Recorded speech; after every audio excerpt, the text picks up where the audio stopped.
Bienvenue dans l'émission Réponse aux questions bibliques. Je suis Israël Lot Kalinga. Dans cette nouvelle émission, nous répondrons à toutes les questions bibliques. Aujourd'hui, je réponds à une question pertinente. La voici.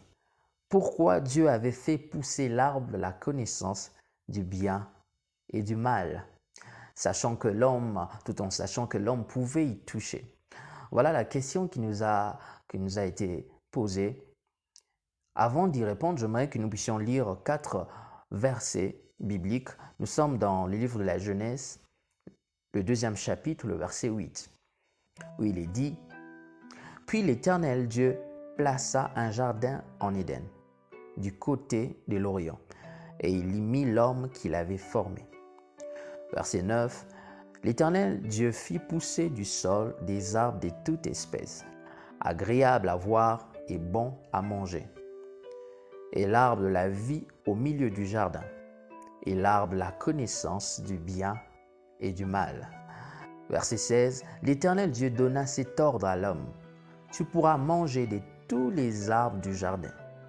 Verset 17, mais tu ne mangeras pas de l'arbre de la connaissance du bien et du mal, car le jour où tu en mangeras, tu mourras.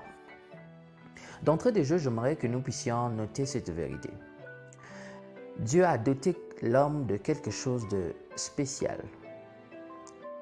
Savez-vous ce que c'est? Il s'agit de le libre choix, la volonté. En créant l'humain, Dieu l'a doté de ce pouvoir, le libre choix.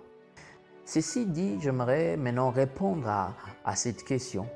Pourquoi Dieu avait placé l'arbre de la connaissance du bien et du mal dans le jardin d'Éden? C'est pour que le libre choix soit exercé. Voilà la réponse à cette question.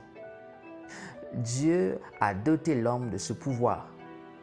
Et l'homme, étant libre, il avait le choix d'obéir à l'ordre de Dieu, soit de désobéir à cet ordre.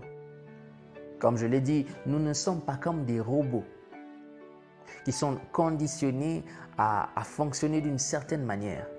Dieu nous a donné ce libre choix. Mais non, la leçon à tirer dans cette histoire, c'est de comprendre que lorsque nous utilisons mal ce libre choix, nous avons des conséquences pénibles. Et lorsque nous utilisons bien ce libre choix, nous avons de bons résultats. Voilà la leçon à tirer de cette histoire. Car il est important de comprendre ceci. La qualité de ta vie, la qualité de la vie de l'homme dépend de la qualité de ce choix. L'homme est responsable de chaque choix qu'il fait. Cela peut être volontaire ou involontaire, c'est-à-dire tu as été influencé par quelqu'un en faisant ce choix. Malgré cela, tu es responsable de ce choix. Est-ce que je suis biblique ou je suis contre la Bible? Lorsque vous lisez dans le livre de la Genèse, la chute de l'homme, vous verrez que parce que l'homme avait le libre choix, malheureusement pour Ève, malheureusement pour Adam, Ève a été influencée par Satan. Ève a désobéi à Dieu. Elle a utilisé ce libre choix, mais elle avait mal utilisé. Nous voyons cette influence quitter de Satan à Ève et de Ève à Adam. Parce que le diable, dans ses ruses, a amené la femme à désobéir à Dieu. Et la femme aussi a amené l'homme à désobéir à l'ordre.